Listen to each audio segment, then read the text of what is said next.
Now, allow me to invite Director of IPS, Mr. Janadas Devan, to deliver his welcome remarks. Director, please.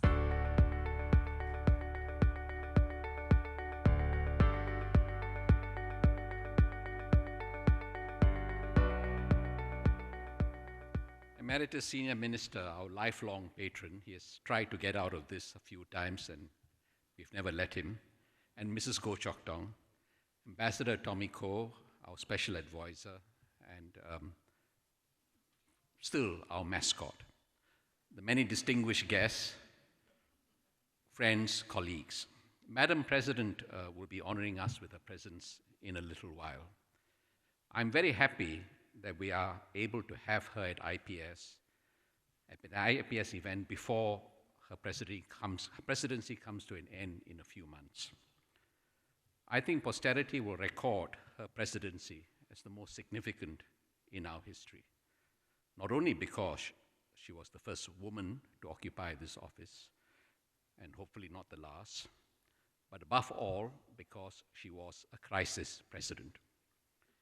I hope in the weeks and months that remain in her presidency, Singaporeans will learn what senior civil servants who came before her in the darkest days of the crisis, as well as the Council of Presidential Advisors who interacted with her closely throughout, have long known her professionalism and command of the issues, her insight and discipline, her care and heart.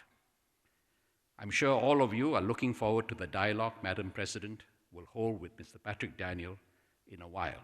It will be a first since she announced that she will not be standing for re-election. We are marking the 35th anniversary of IPS's founding. We're grateful our founder, ESM Goh Chok Tong, is here. Grateful too for the presence of IPS's first director, Professor Chan Heng Chee, as well as three succeeding directors, Dr. Lee Sao Yen, Houston Kwa, and Mr. Arun Mahidnan.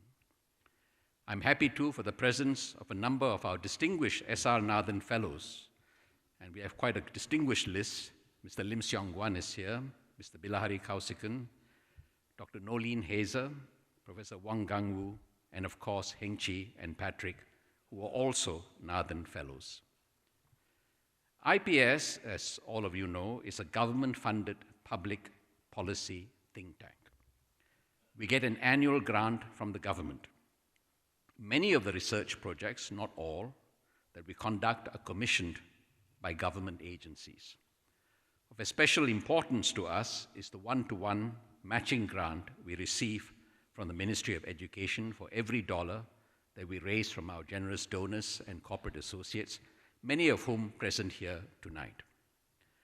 Professor Tommy Koh once defined our relations with the government as follows. IPS is close to the government, but not part of the government. Close, but not part of. That proximity, close, is as important as that distance, part of, not part of. Our business has always been and remains public policy, not politics, policy. Examining policy, discussing policy, publishing on policy, conducting surveys on various matters pertinent to policy issues, and providing platforms and opportunities for a wide variety of stakeholders to meet on policy, like conferences, seminars, workshops, citizen panels, deliberative polling, scenario planning exercises, and so on. As you heard just now, 10 years ago on our 25th anniversary, IPS numbered around 30. It has grown fourfold since then. The primary reason for this growth is that with the establishment of IPS's social lab, which conducts polling and sensing, and now IPS Policy Lab, which conducts policy experiments and pilots, we have moved in a new direction.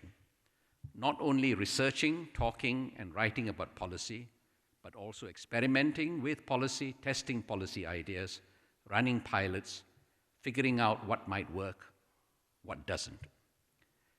We have done some interesting and useful work in these areas, but there is a great deal more that we can do, in government as well as in public policy institutions like IPS, to adopt an empirical approach to policy making, testing proposals before they are adopted, let alone scaled up, building a body of knowledge on policy experimentation and outcomes, constantly tweaking policies with a view to improving them and thereby improving the lives of our fellow citizens.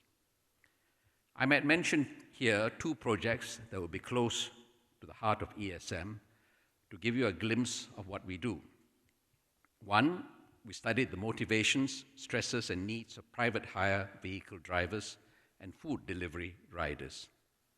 Our young researchers, research assistants, and research associates were involved in this project, and as a result of their passion, IPS contributed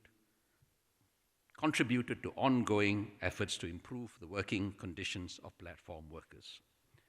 Two, we recently established the IPS program on race, religion, and intergroup cohesion, which was supported by the Silent Foundation. Its founder and executive chairman, Mr. Teng Nyak Lien, is with us.